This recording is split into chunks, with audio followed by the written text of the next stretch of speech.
When my son told me he'd sold our family home behind my back, I collapsed right there on our kitchen floor. Days later, I was standing in a courtroom fighting for the only place I'd ever truly belonged. That's when I realized family ties are just like garden roses, beautiful on the surface, but the thorns can make you bleed. If you're watching this right now, hit subscribe and drop a comment telling me what state you're from. Because trust me, this story twists harder than a tornado in Kansas, and you'll want to be here for every shocking turn. I used to think retirement would be peaceful. After 40 years of teaching elementary school children, I'd earned my quiet mornings in the garden and afternoons with my mystery novels. My husband Richard had passed 5 years ago, heart attack, no warning, but I'd adjusted to life alone in our Glendale home. The house Richard and I had purchased as newlyweds, where we'd raised our only son James, and where I intended to live out my remaining years surrounded by memories. James moved back in with me 8 months ago after his divorce from Melissa. "Just temporary, Mom," he'd said, hauling in cardboard boxes and a cloud of defeat. "Until I get back on my feet." I welcomed him with open arms. What mother wouldn't? At 58, I had plenty of room in this 4-bedroom house, and though I'd never admit it aloud, the company was nice. The rhythmic sound of another person moving through the rooms again made the place feel less hollow. Every morning, we'd share coffee on the porch. James would talk about his plans, starting a business, finding his purpose, rebuilding after the divorce had drained his savings and crushed his spirit. I nodded encouragingly, happy to be needed again. "You're the only constant in my life, Mom," he told me just last month, squeezing my hand across the breakfast table. "I don't know what I'd do without you." Those words replayed in my mind like a cruel joke when I opened that envelope on a sunny Tuesday afternoon. Script parts separator . The envelope was official looking, cream-colored with a law firm's letterhead embossed in the corner. I almost tossed it aside with the junk mail, but something made me open it first. "Official notice. Sale completion." It read in bold at the top. My eyes scanned the document, not comprehending at first. Property address, 1842, Maple Street, my address. Seller, James Edward Thompson. Buyer, Glendale Heights Development, LLC. My hand started shaking so badly the paper rattled. Sale price, $385,000. Closing date, next Friday. Vacate premises within 30 days. "James?" I called out, my voice barely a whisper at first, then growing stronger. "James." He appeared from his bedroom, hair disheveled, still in his pajamas at 2 p.m. When he saw the paper in my hand, his face drained of color. "Mom, I can explain." "Explain what?" I thrust the paper toward him. "How you sold MY house without telling me. The house your father and I paid off decades ago?" "It's complicated," he stammered, taking a step back. "I needed the money. You don't understand the pressure I've been under." "The pressure?" My voice cracked. "I gave you a place to stay. I cooked your meals. I listened to your problems. The house was in both our names," he said defensively. "Dad left it that way in his will." I checked with a lawyer.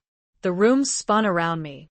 Richard had indeed put James's name on the deed, a gesture meant to simplify inheritance someday, decades in the future.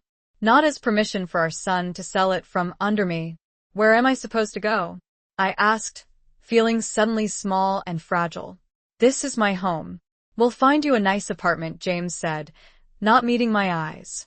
"The market's hot right now. We couldn't wait. There's a retirement community on Oak Street that has openings." "A retirement community?" I sank into a chair. "I'm 58 years old. I'm not ready to be warehoused with people waiting to die."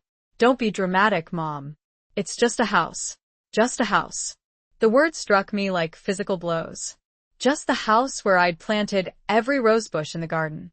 Just the kitchen where I'd taught him to make pancakes. Just the living room where we'd celebrated 40 Christmas mornings. Just the bedroom where his father had taken his last breath. That night, I couldn't sleep. I stared at the ceiling, replaying every conversation James and I had shared since he moved back.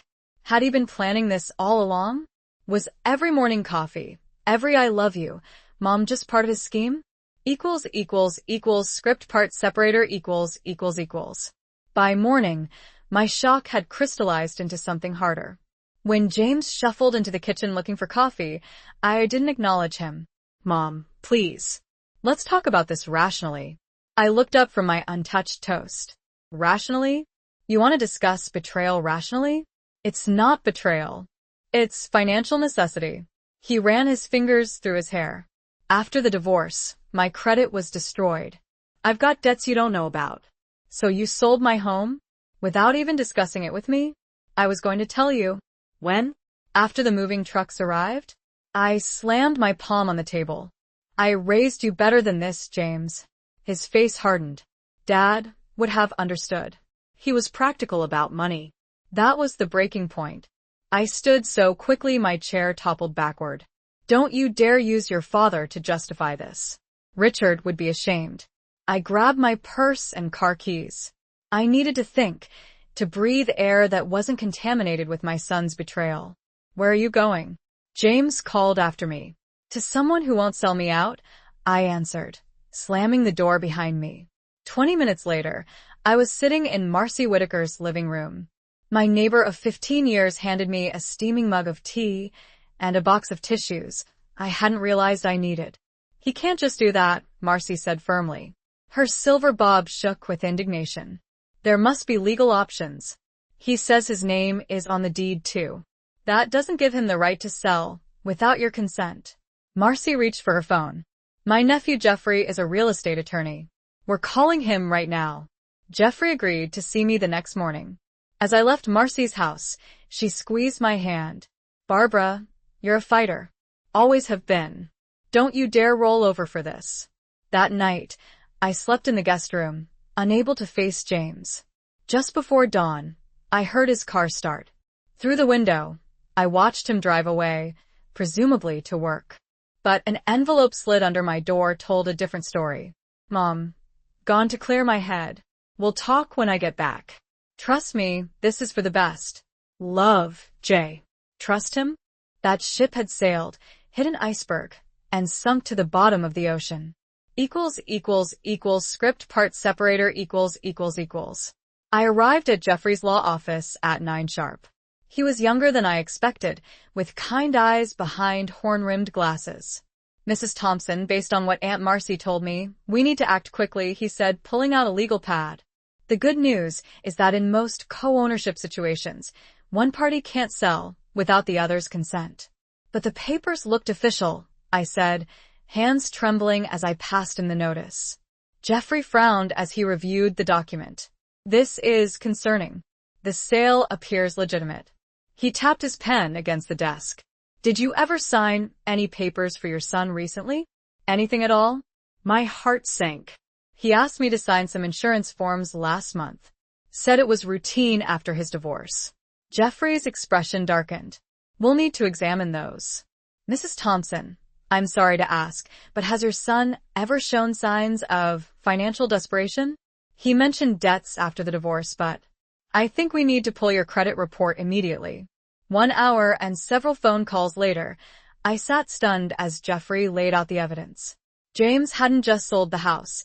He'd opened 3 credit cards in my name, taken out a personal loan, and refinanced the house twice without my knowledge. Identity theft, Jeffrey said gently. Your son has stolen over $120,000 using your information. The room tilted. That's impossible. He wouldn't. The signatures match those insurance forms. Mrs. Thompson, we need to file a police report. Police? No. He's my son. The sale closes in 10 days. If we don't act now, you'll lose everything. I left Jeffrey's office with my head spinning. Instead of going home, I drove to Sacred Heart Cemetery. I needed to talk to Richard. At his headstone, I collapsed on the grass. What would you do? I whispered. He's our boy, Richard. But I don't recognize him anymore. The wind rustled through the oak trees. No answer came. My phone buzzed. A text from James. Where are you? We need to talk. The buyers want to see the house tomorrow. The audacity. I turned off my phone and sat with my husband a while longer. When I finally returned home, James's car was in the driveway alongside an unfamiliar black Mercedes. Through the living room window, I could see him laughing with a man in an expensive suit. They were standing in my living room, measuring my walls, planning their future in my home. Something inside me hardened. This was war. Script part separator ===. I stormed through the front door, startling both James and the suited stranger. Mom. This is Mr. Reynolds from Glendale Heights Development, James said, his voice falsely cheerful. He's just taking some preliminary measurements. Get out of my house, I said quietly. Mr. Reynolds extended his hand. Mrs. Thompson, it's a pleasure. Your son speaks highly of you. We're planning to preserve much of the home's character while modernizing.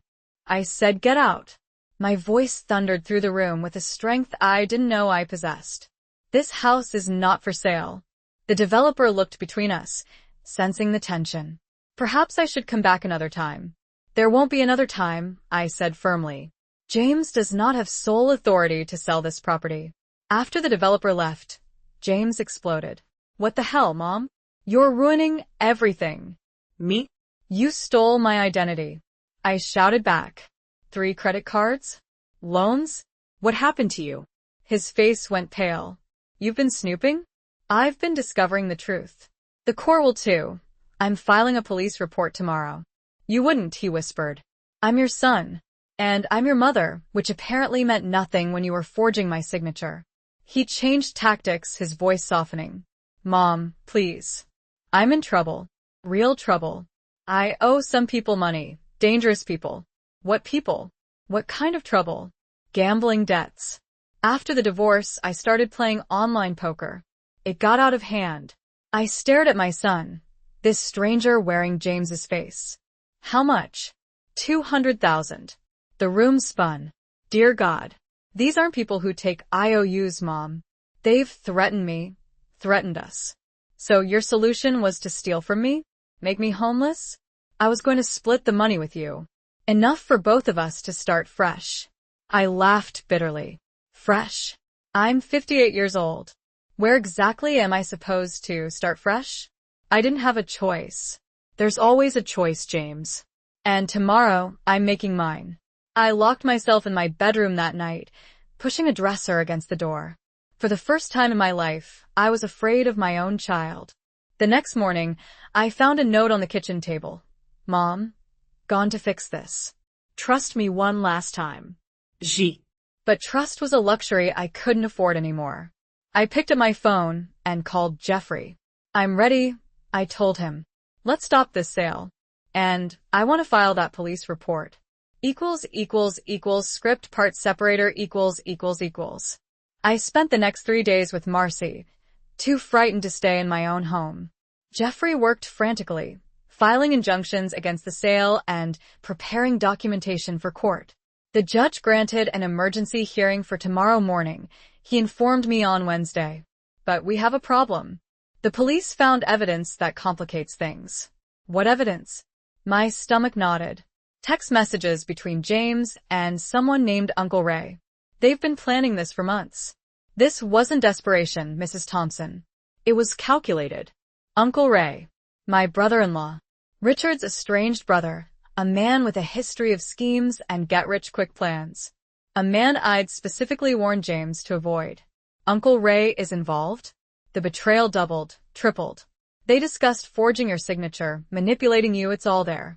The detective wants you to come identify the texts. At the police station, Detective Morales slid printouts across the table. There they were, James and Ray, plotting my financial ruin. James, she still doesn't suspect anything. Keeps making me breakfast like I'm 12. Ray, old ladies are easy to fool. Just keep playing dutiful son. James, once we sell, we'll have enough to clear your debts and mine. Ray, and a little extra for Vegas, nephew. Your dad never had the guts for a move like this. My hands trembled. That's enough. Mrs. Thompson, we've issued a warrant for your son's arrest, Detective Morales said gently. And for Raymond Thompson. Financial elder abuse is a serious crime. Elder abuse? I'm 58. In legal terms, Anyone over 55 qualifies. I left the station feeling ancient and foolish. My phone buzzed with a text from an unknown number. Mom, it's James. Had to get a burner phone. Meeting with the buyers got moved up. Sale closing tomorrow at 2 p.m. Sorry, but it's happening. I'll make it up to you. Tomorrow. I had less than 24 hours to stop my home from being sold out from under me. Script part separator equals. I called Jeffrey in a panic. The sale's tomorrow. I need to be there. We'll be there, he assured me. With the police. That night, I couldn't sleep. I paced my bedroom, touching familiar walls, running my fingers over the doorframe where Richard had marked James's height every year. This house wasn't just wood and plaster. It was the physical manifestation of our family story. By morning, my sadness had hardened into resolve. I dressed carefully in the navy suit I'd worn to Richard's funeral. If I was going to fight for my home, I'd do it with dignity. Jeffrey picked me up at noon. We've got the injunction, but we need to serve it in person during the closing, he explained. Detective Morales will meet us there. The law office was in a gleaming downtown building. When we arrived at the conference room, James was already there with the developers and another man, Ray. My brother-in-law's face fell when he saw me. What is she doing here? James hissed. I'm here to stop this, I said, my voice stronger than I felt. James tried to usher me outside, but I planted my feet. Jeffrey stepped forward, unfolding legal documents. I have an emergency injunction stopping the sale, he announced. And Detective Morales has arrest warrants. The detective entered behind us, badge displayed. James Thompson and Raymond Thompson, you're under arrest for financial fraud and elder abuse. The developers looked horrified. What's happening? What's happening, I said clearly, is that my son and his uncle attempted to defraud me out of my home through identity theft and forgery. As the detective handcuffed my son, my child, I felt something break inside me. But I didn't cry. Not yet. Mom, James pleaded, this isn't what it looks like. Save it for your lawyer, I said, turning away as they let him out. I thought the pain couldn't get worse. I was wrong. Script part separator equals. The police took James and Ray away, but my nightmare was far from over. The developers were furious, threatening lawsuits against everyone involved. Mrs. Thompson, we've invested considerable resources, Mr. Reynolds said, his friendly demeanor replaced with cold anger. We'll seek damages. Sue all you want, Jeffrey replied calmly. The contract was fraudulent from the start. I watched them storm out, feeling hollow despite our victory. I may have saved my house, but I'd lost my son. Back home, I stood in James's room, surrounded by evidence of a life derailed. Photos of his college graduation. The model airplane we'd built when he was 10. When had that bright-eyed boy become a man capable of betraying his own mother? The doorbell rang. I opened it to find my sister Lydia, her face tight with accusation. You had your own son arrested? She demanded, pushing past me. He committed a crime, Lydia. He's family. You work through problems privately, not with handcuffs. I stared at her in disbelief. You're taking his side? She sighed, suddenly looking exhausted. Ray called me from jail. James was desperate, Barbara. After the divorce. Stop, I held up my hand. I don't care what his reasons were. He stole from me. He was going to make me homeless. You could have moved in with me. Lydia argued. Was your precious house worth destroying your son's life? Her words hit like a slap. What kind of mother was I? Should I have sacrificed everything? My home, my dignity, my financial security, for a son who'd lied to my face for months? He destroyed his own life, I said finally. And yours is next if you bail Ray out again. Lydia flinched. We've always sacrificed for our children, Barbara. That's what mothers do. After she left, I collapsed on the sofa, doubts gnawing at me. Was I too harsh? Should I drop the charges? The phone rang, Jeffrey. Barbara, there's something else you need to know. The police found evidence on Ray's computer. They've been running this scam before. What do you mean? 3 other elderly relatives in the past 5 years. They target family members, move in, gain trust, then steal everything. I felt sick. This wasn't a one-time act of desperation. This was a pattern. Script part separator equals. My hands trembled as I hung up the phone. Not just me, 3 others. My son was a serial predator of vulnerable family members. The next morning, I woke to pounding on my door. Opening it cautiously, I found Melissa, James's ex-wife, standing on my porch, her face a mask of concern. "Barbara, I just heard. Is it true? James was arrested?" I nodded, stepping back to let her in. "Coffee?" As we sat at my kitchen table, Melissa twisted her wedding ring. She still wore it, I noticed. "I should have warned you," she said finally. "It's why I left him. You knew about the gambling?" She laughed bitterly. Gambling was just the beginning. The lies, the schemes. He drained our savings, mortgaged our house without telling me. When I confronted him, he said I was crazy, imagining things. "Gaslighting," I murmured. Then I found the burner phones. Dozens of texts with Ray, planning their next project. Melissa's eyes filled with tears. Their next target was my grandmother's farm in Vermont. My blood ran cold. "That's why you divorced him?" She nodded. "I tried to report them, but my grandmother refused to believe it. Said James was a good boy who'd never hurt family." Sound familiar? It did, painfully so. "When James moved back in with you, I should have called," she continued. "But I was scared. Ray threatened me." Suddenly the phone rang, the county jail. The automated system asked if I'd accept charges from James Thompson. I hesitated, finger hovering over the button. "Don't," Melissa warned. "He'll manipulate you. He's so good at making you doubt yourself." "But he was my son." I pressed accept. "Mom?" James's voice sounded small, broken. "I need your help. These guys in here, I'm not safe." My heart clenched despite everything. "What do you want, James?" "Drop the charges. Please." It was all Uncle Ray's idea. I got caught up in it. I never would have gone through with it. Script part separator equals. I gripped the phone tighter. The sale was literally happening when I walked in. "Don't lie to me anymore." I was going to tell them no at the last minute. He sounded desperate. "Mom, bail is set at $50,000. I know I don't deserve it, but..." $50,000? Where would I get that kind of money? "The house," he said softly. "You could take out a loan." Even now, he was still trying to get at my home. The audacity stole my breath. "Goodbye, James," I whispered and hung up. Melissa stayed with me that night. We sat on the porch swing, 2 women united by the same betrayal. "I keep asking myself what I missed," I admitted. "Were there signs?" She squeezed my hand. "Men like James and Ray count on our blind spots. We see what we want to see." The next day brought another visitor, an elderly woman I didn't recognize. She introduced herself as Helen Pearson. "Ray and your son took everything from me last year," she explained. "My retirement, my home. I've been living with my daughter since." I invited her in, and Helen told me a story chillingly similar to mine. Ray had introduced James as his financial advisor nephew. They'd gained her trust, then emptied her accounts. "The district attorney called me yesterday about your case," Helen continued.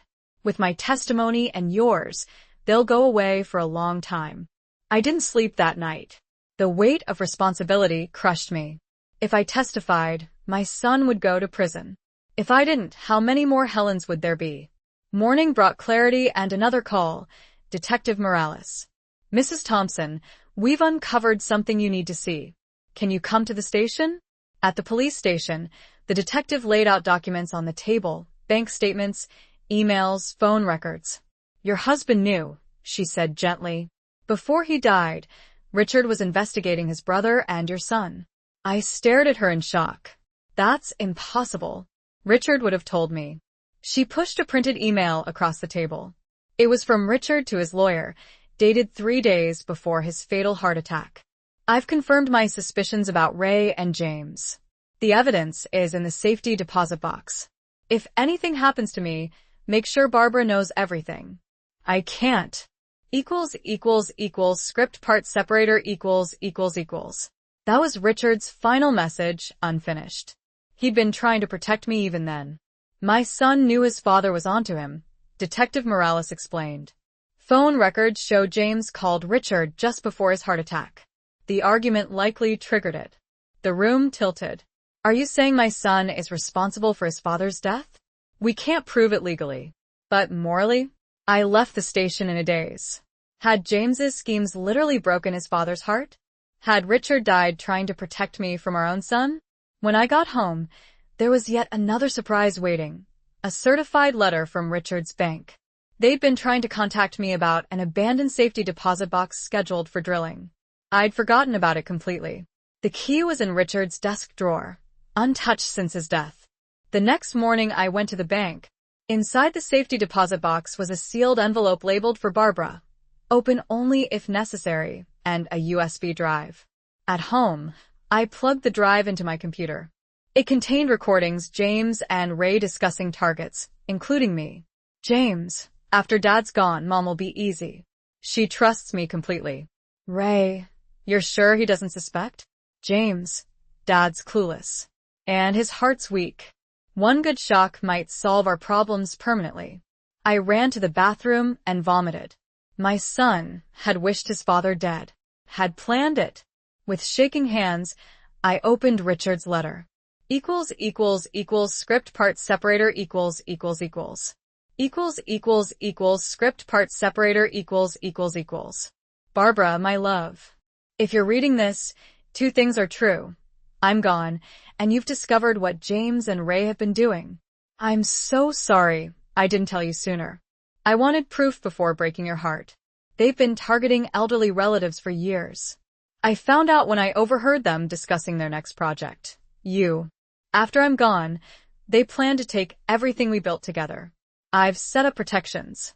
Our house has a legal covenant that prevents sale without the signature of both living co-owners, authenticated by our family attorney Thomas Walden. Any sale without his verification is fraudulent. There's also a secret account at First National under your maiden name. 200,000, enough to fight them. I should have confronted James, try to save him from himself. My failure as a father haunts me, but protecting you is my priority now. Be strong, my Barbara. You were always the fighter between us. All my love forever. Richard. Tears streamed down my face. Even in death, Richard was protecting me. And he'd given me the weapon I needed to fight back. Script part separator . I immediately called Jeffrey and forwarded him Richard's letter and recordings. This changes everything, he said excitedly. The covenant is binding. The house sale is completely invalid regardless of James's name on the deed. And these recordings, Barbara, this is conspiracy to commit murder. I flinched. The legal terminology made it so stark. I need to think, I told him. Don't wait too long. The DA needs your decision on testifying by tomorrow. That night, I sat in Richard's study, surrounded by the life we'd built. The evidence in my hands could send my son to prison for decades. Could I do that? Could I not? The doorbell rang. It was Detective Morales with an update that made my decision for me. Mrs. Thompson, we've located 3 more victims, all elderly relatives of families Ray has married into. One lost her home and died in a state facility. Another committed suicide after losing everything. I closed my eyes. How many lives destroyed? I'll testify, I said quietly. The trial was set for 3 weeks later. I spent the intervening time preparing myself, working with the prosecutor, and fending off increasingly desperate calls from Lydia, who still believed I should protect James because he's family. The day before the trial, Marcy organized a support group of neighbors to accompany me to court. We'll be there every day, she promised. You won't face this alone. That night, I returned to Sacred Heart Cemetery. At Richard's grave, I placed fresh roses. I'm doing what's right, I told him, but it hurts so much. The first day of trial, I walked into the courtroom flanked by Marcy, Jeffrey, Melissa, and half a dozen neighbors. James and Ray sat at the defense table, both in suits that couldn't disguise what they were. When I took the stand, James wouldn't meet my eyes. I testified for 4 hours, every detail of the betrayal laid bare. The forged signatures, the identity theft, the planned house sale. As I described finding Richard's letter, James finally looked up. For a moment, I glimpsed something in his eyes. Not remorse exactly, but recognition. He knew it was over. Script part separator equals. The trial lasted 8 days. Helen testified. Melissa testified. The prosecution presented Richard's recordings and emails. The evidence was overwhelming. On the final day, I sat rigid as the jury foreman stood. On the count of conspiracy to commit fraud, we find the defendant James Thompson guilty. On the count of elder financial abuse, we find the defendant James Thompson guilty. On the count of identity theft, we find the defendant James Thompson guilty. The list continued. Guilty on all counts. Ray 2. When the judge announced sentencing would occur in 2 weeks, James turned to look at me. His eyes pleaded for mercy. I held his gaze but didn't smile. Some betrayals cut too deep for quick forgiveness. Outside the courthouse, reporters clustered with microphones.